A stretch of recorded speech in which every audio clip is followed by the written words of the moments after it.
Assalaamu calaykum waraxmatullah. Xayawaano kala gedisan ayaa bani'aadamku adeegsadaa si hawl maalmeedkooda ugu fududaado. Hadda ka hor ayaan waxaan ka soo hadlay xayawaano loo adeegsado inay cudurro soo helaan, sida jiirarkii ama dooliyada meelo Tansaaniya ka mid ah loo adeegsado in dadka qaba cudurka qaaxada ama TB-da ay soo helaan, oo candhuufta dadka laga shakiyo ayaa la soo hordhigayaa. Jiirkaasuna isla markiiba waa uu garanayaa haddii qofkaasi cudurkii qabo. Jiirarka naftigooda waxaa kaloo lagu tababaray inay soo helaan bumbooyinka dhulka ku aasan. Waxaa kaloo caan ah adeegsiga eyda ay raboorada jooga oo mukhadaraadka dadka ka uriya. Haddaba maanta waxaan ka hadlayaa xayawaano loo adeegsaday inay wax basaasaan ama ciidamada caawiyaan, iyadoo xayawaano kala gedisan ay hay-adaha sirdoonka ama militariga waddamada qaarkood isku dayeen inay tababaraan. Laakiin waxaa dhacda mararka qaarkood in waddamada qaarkood lasoo sheego in lasoo qabtay xayawaan wax basaasayay, markii dib loo raacana ay caddaato in saynisyahano waddamo kala jooga ay ku xireen xayawaanadaas qalabka ogaanaya meeluhu marayo si ay u ogaadaan meelaha ay u hijroodaan. Waa dhoweyd ayay ahayd markii saxaafadaha caalamku soo wariyeen in Norway lagu qabtay nooc nibiriga ka mid ah oo la dhaho baluuga. Nibirigaas ayaa waxaa qoorta uga xirnaa calaamad muujinaysay inuu ka yimi magaalada St. Petersburg ee Ruushka, iyadoo loo malaynayo in halkaasi lagu tababaray. Nibiriga noocan ah ayaa waxa uu ka mid yahay xayawaanada ugu caqliga badan, ayna fududahay in la tababaro. Waa waxa keenay baa la yidhi in Ruushku ay tababaraan xayawaanadan. Maaha markii u horreysay oo nibirigan oo kale uu Ruushku tababaray lagu arko waddamo kale. Bartamihii sagaashamaadkii ayaa Turkiga lagu arkay xayawaankan. Maadaama uusanna ku noolayn badda madow ayaa waxaa la gartay inuu ka yimi dhanka Ruushka.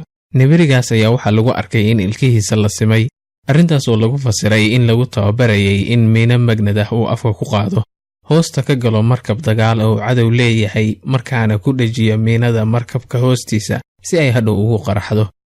Nibirigaas ayaa waxaa la sheegay in duufaan meesha uu ku jiray ay waxyeeshay, markaas oo uu ka baxsaday meeshii lagu tababarayay. Muddo kadib markab uu Ruushku lahaa oo dadkii tababarayay la socdaan ayaa badda bartamaheeda soo istaagay oo u yeeray nibirigii, markuu u tagayna ka haystay.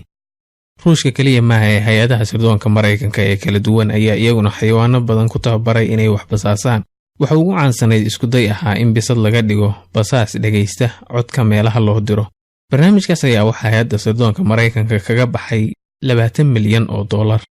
Bisadda ayaa waxaa lagu samaynayay qalliin oo dhegteeda ayaa mikrafoon yar lagu dhex qarinayay, halka fiilo dhuubanna la dhex gelinayay dhogorteeda. Tijaabadii ugu horreysay markii qalliinka lagu sameeyey bisaddaas ayaa la soo kaxeeyey oo waxaa lagu sii daayay meel ku dhow safaaradda Soviyeetku ku lahaayeen Washington DC. Laakiin waqti yar kadib ayaa bisaddii oo laami goynaysa gaari dusha ka maray. Waxaa kaloo soo food saartay barnaamijka caqabado ay ka mid ahayd inaan bisadda la kantarooli karin oo markay gaajooto meeshii ay rabto u dhaqaaqayso. Markaas ayaa hay-adda CIA goosatay in barnaamijkaasi joojiso. Maraykanka ayaa waxa kaloo uu isku dayay in xayawaanada qaarkood u adeegsado dagaalka. Dagaalkii labaad ee adduunka oo Maraykanku la loolamayay Jabaan ayaa waxa ay dambada Maraykanku isku dayeen inay fiidmeerta u adeegsadaan duqaymaha. Waxa ay markaas hindiseen in wax bumbo u eg fiidmeero lagu dhex rido. Fiidmeerahaas ayaa waxaa lagu dhejiyey markaas maado dabdhalisa. Markaas ayaa diyaarad ku sii daynaysaa meeshii loogu talagalay. Waxaa furmaya bokiskii fiidmeeruhu ku jireen oo halkaasi ka soo baxaya. Fiidmeertan ayaa markaa waxa ay raadsanaysaa meel ay galaan oo inta badan noqonaysa meelo ay isku qarin karaan guryaha ama dabaqyada korkeeda ah. Muddo kadib ayaa waxaa qarxaya maadadii dabdhaliska ahayd, iyadoo markaasi dabqabsanayo gurigii ama dabaqii fiidmeertu ku jirtay. Maadaama guryaha Jabaan badankooda ay ka samaysnaayeen alwaax, sidaas ayuu ahaa qorshaha ciidamada Maraykanku.